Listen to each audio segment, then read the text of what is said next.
Hi, magandang umaga po sa inyong lahat mga kaibigan. Welcome po sa programang Ang Tanging Daan. Programang inihandog ng Church of Christ o Iglesia ni Cristo na naniniwala na si Cristo ay tunay na Diyos at tunay na tagapagligtas. Si Cristo ang tanging daan, katotohanan at ang buhay na walang hanggan. Good morning South Central Mindanao, North Cotabato, Kidapawan City. Sa magpagpalang umaga po sa ating lahat mga kaibigan ngayong araw ng Sabado. Ganun din po sa ating mga kapatiran na sa Visayas, Luzon. Magandang umaga sa inyong lahat buong Pilipinas. At syempre po mga kaibigan, ganun din po ang ating mga kapatiran na mga OFW na nasa ibayong dagat o saang parte man sa mundong ibabaw. Good morning, good afternoon, good evening. Anumang oras na makita ninyo ang ating video ngayong umaga. Siyempre po mga kaibigan, kapatid, huwag natin kaligtaan na ibahagi po ang ating video upang marami-rami rin po ang ating marating. Para sa mga kaibigan, kapatiran na sumusunod sa ating Facebook account, siyempre po, hanapin niyo po ang tanging Facebook account ni kapatid Elmer Abuyaw. Ang tanging daan, sorry po. At siyempre po mga kaibigan, huwag niyong kalitaan na sundan, i-subscribe na rin po ang ating YouTube channel sa Kuya Elmer TV. Yan. Para po masundan niyo po ako, i-add po ninyo ako, i-subscribe po ninyo ating YouTube. Ganun din po, like and share na rin po mga kaibigan. Mga kapatid, kaibigan, ngayong umaga, siyempre po ating pag-usapan po ay atin pong masumpungan sa pangalawang Pedro 3:18. Ayon pa rito mga kaibigan, but grow in the grace of knowledge of our Lord and Savior Jesus Christ. To Him be glorified both now and to the day of eternity. Amen. Ayon pa sa salin sa Tagalog, sa halip patuloy kayong lumalago sa kagandahang loob sa ating Panginoon na ating tagapagligtas na si Yesu Kristo at pagkikilala sa Kanya sa Kanyang kaluwalhatian ngayon at magpakailanman. Amen. Mula sa talataang ito mga kaibigan, atin pong kukunin ang ating tema, ang lumalagong pananampalataya. Mga kaibigan kapatid, nais ng Diyos na ang bawat Kristiyano ay lumalago sa bawat pananampalataya po natin, lumalago sa pamagitan po ng pag-aral o paggawa o pagsunod ng kanyang mga gawain. Ngunit ang banal na kasulatan ay hayag na nagtuturo po sa atin patungkol po sa paglago ng ating mga pananampalataya. Pero may isang katanungan, paano ba lumalago ang pananampalataya ng isang Kristiyano o paano ba lumalago ang ating pananampalataya? Yan mga kaibigan, ito po yung may 4 na punto po na kasagutan sa katanungan ito patungkol po kung paano po lumalago ang isang Kristiyano. Muna po mga kaibigan, para po lumalago ang ating pananampalataya, kinakailangan po tayo manalangin lagi at magpasalamat sa Kanya. Yan po yung unang dahilan mga kaibigan para po lumalago po tayo sa ating pananampalataya. Kinakailangan po na araw-araw tayo ay manalangin sa ating pong may kapal. Ayon sa sulat ni Apostol Pablo sa unang Tesalonica 5:17, ang sabi ni Apostol Pablo, manalangin kayo lagi. Yan. Talagang inutos ni Apostol Pablo na kinakailangan po tayo na manalangin lagi. Bakit nga kailangan tayong manalangin lagi?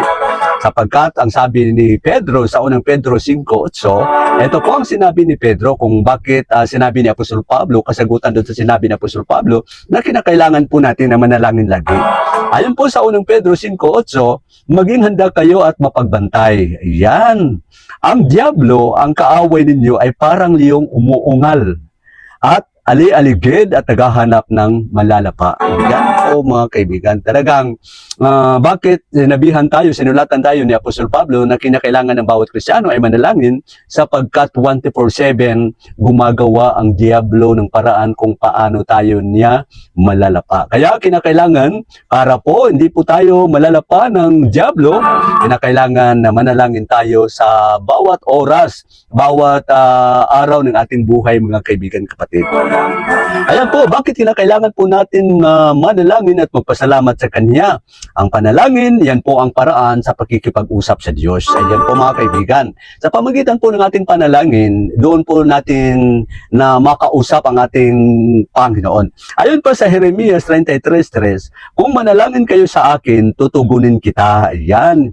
Ipahahayag po sa iyo ang mga bagay na nadakila at mahiwaga na hindi mo pa nalalaman. Ayun po mga kaibigan yung dahilan kung bakit makipag-usap tayo sa Diyos, sapagkat sasagutin tayo. Yun yung paraan po natin na masagot po tayo sa ng ating Panginoon. Sabi po niya, call unto me and I will answer you.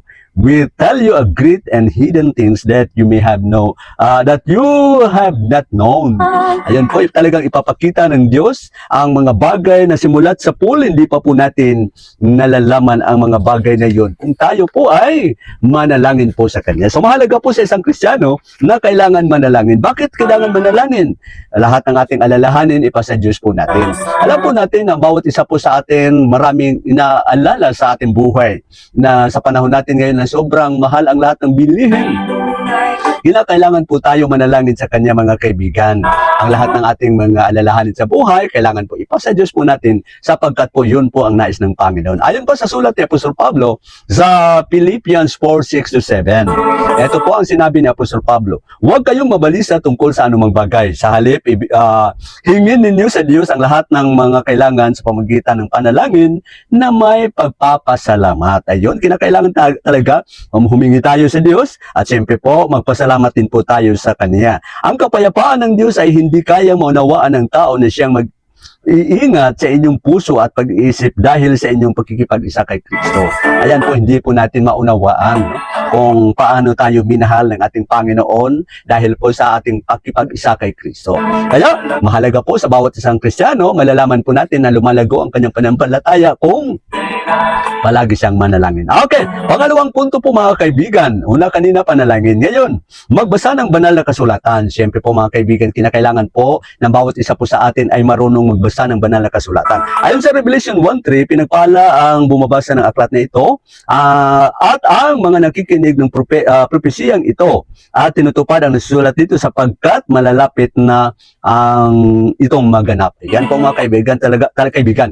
Kailangan mapalad talaga ang nagbabasa ng banal na kasulatan. At ang banal na kasulatan po ay siyang ilaw ng ating daraanan. Ayon pa sa Salmo 119:5, ang sabi ni David, ang salita mo'y tanglaw sa aking patnubay. Ayan, at landas ng daraanan at liwanag na tumatanglaw. Ayan po mga kaibigan, sa pamagitan po ng kanyang salita, siya po ang tanglaw sa ating patnubay at siya po ang ilaw, no? Liwanag sa ating daraanan. Kaya maigi talaga magbasa po tayo ng banal na kasulatan. Ang salita ng Diyos, mga kaibigan, ay liwanag sa ating buhay. Ayon sa Mateo 5:16, gayon din naman dapat ninyong paliwanagin ang inyong ilaw sa harap ng mga tao upang makita nila ang mabubuting gawa at pupurihin ang inyong amang nasa langit. Kaya kailangan po talagang ang bawat isa sa atin ay talagang paliwanagin natin ang ating mga ilaw upang makita ng mga tao na kapaligid sa atin na ang mabuti nating gawa at siyempre po sumama na rin at makisama rin sila sa atin po pagdating ng panahon mga kaibigan. Okay, pangatlong punto po mga kaibigan, di po tayo magliban sa panambahan. Mahalaga po yon. Ang isang Kristiyano lumalago ay hindi talaga lumiliban sa panambahan. Kailangan maaga sa bahay dalanginan. Matthew 6:33, ngunit higit sa lahat, bigyang halaga ninyo ang kaharian ng Diyos at pamumuhay na ayon sa kanyang kalooban, ibibigay niya ang lahat ng bagay sa inyo. Yan, kailangan po tayo, dumalo tayo sa bahay dalanginan sa araw ng linggo ng maaga at huwag po tayong late. Okay, pangalawa po mga kaibigan, utos ng Diyos ang di pagliban ng ating pagtitipon. Hebrews 10:25, huwag natin kalitaan ang pagdalo sa ating pagtitipon gaya ng kasanayan ng iba. Sa halip, palakasin natin ang loob ng bawat isa, lalo na makita natin na malapit na ang araw ng Panginoon. Kaya po mga kaibigan, bawal na bawal po tayo lumiban sa ating pananampalataya. Sapagkat mga kaibigan, bakit po hinahanap ng Diyos ang sumasamba sa Kanya? Ayon sa Juan 4:23-24, subalit dumarating ang panahon na ngayon na ang tunay na sumasamba sa Ama at sa Kanyang Espiritu sa katotohanan, sapagkat ganyan ang pagsambang ninais ng Panginoon. Ayan, kailangan talagang hinahanap tayo ng ating Panginoon. Ang Diyos ay Espiritu at ang sumasamba sa Kanya ay dapat sumasambahin sa Espiritu at katotohanan. Ayun mga kaibigan. Sapagkat binibilang po ng Panginoon ang ating attendance. Revelation 11:1.